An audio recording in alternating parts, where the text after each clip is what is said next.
Welcome back to my channel and to the first episode of Opposition Uncovered, the West Ham show where I break down their upcoming opponents for the week's game.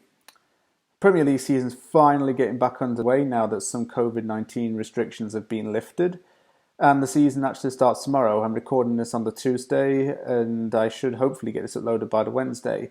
But the season's starting tomorrow and it's exciting times as well. West Ham start off their reboot against Wolverhampton Wanderers coming up this Saturday. It's a late evening kick-off game, but it's a moment a lot of fans have been waiting for, certainly myself included. Hoping to see just some Premier League action again. I've got to be honest, I'm a little bit jealous of Wolves. I wish that West Ham really did play like them. And if West Ham did play like them, we'd obviously be higher up in the league. Wolves have done most of their stuff on a budget. They've done most of their transfers and whole team operation on a bit of a not tight budget, but spending less money. Wolves from September 22nd to December the 8th went on a 12-game unbeaten run. It consisted of 7 draws and 5 wins.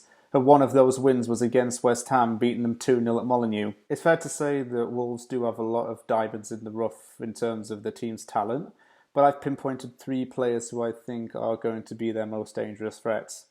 First one is a former West Ham striker target in Mexican international Raul Jimenez. He joined Wolves for a club record fee of £30 million last summer on a permanent transfer from Benfica, and is currently leading the team in Premier League goals with 13. He also played well at the 2018 World Cup. I remember seeing him and hearing about him a little bit before that. It just goes to show why West Ham missed out on him, thinking things he could have really done for us. Ruben Neves is also another player that needs mentioning. He predominantly plays as a defensive midfielder, but he prefers to play more attacking midfielder. Scored that beautiful goal against Manchester United very early on in the season. He's good at long-range volleys, and instead of being defensive, he's more attacking. He's a real threat in their midfield, as is the third player that I'm going to mention, Adama Traore. Absolute beast of a player in terms of his physical strength. He's an absolute tank for a start. And not only that, but he scored his first ever Wolves goal against West Ham, so he's got a bit of bragging rights over us in a way. I read the other week that Liverpool and I think it's Manchester United or another top team in England want to bid for him. One player that played for both Wolves and West Ham is someone who joined for a club record fee, but never really took off, and that was largely due to injuries and missed game time. And that player is Matt Jarvis, the winger.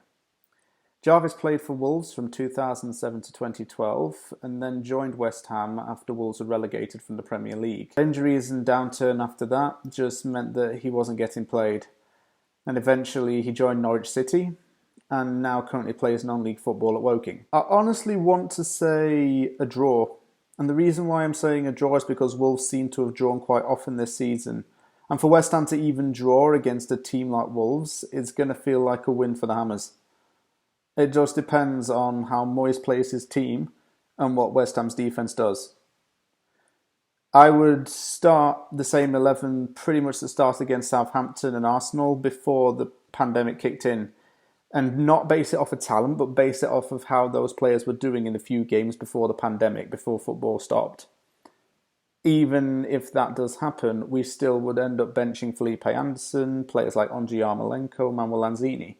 And that is a very strong bench. I don't think there's another team in the bottom half of the table who would have as strong a bench as ours.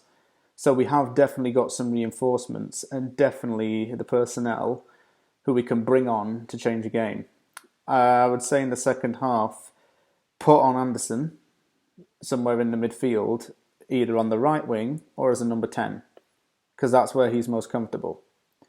Lanzini can come on as well, but I think Antonio and Bowen will start over him. Lanzini just needs to find his foot again. I think he's a very good player still, very talented player. He was one of my favourites for about 2 or 3 seasons, and ever since he signed the new contract extension last summer, he's regressed a little bit. He's still got the pace, but he has no end product, no scoring, and a lot less creativity. Thank you for watching the first ever episode of Opposition Uncovered. I'm going to be filming from the Anvil at some point this week and hopefully get it uploaded in time for the game on Saturday. Comment below what you think the score prediction is going to be, what you think should happen in terms of the team lineup, and also how you think the game's going to pan out. Can't wait for Saturday. Come on, you Irons.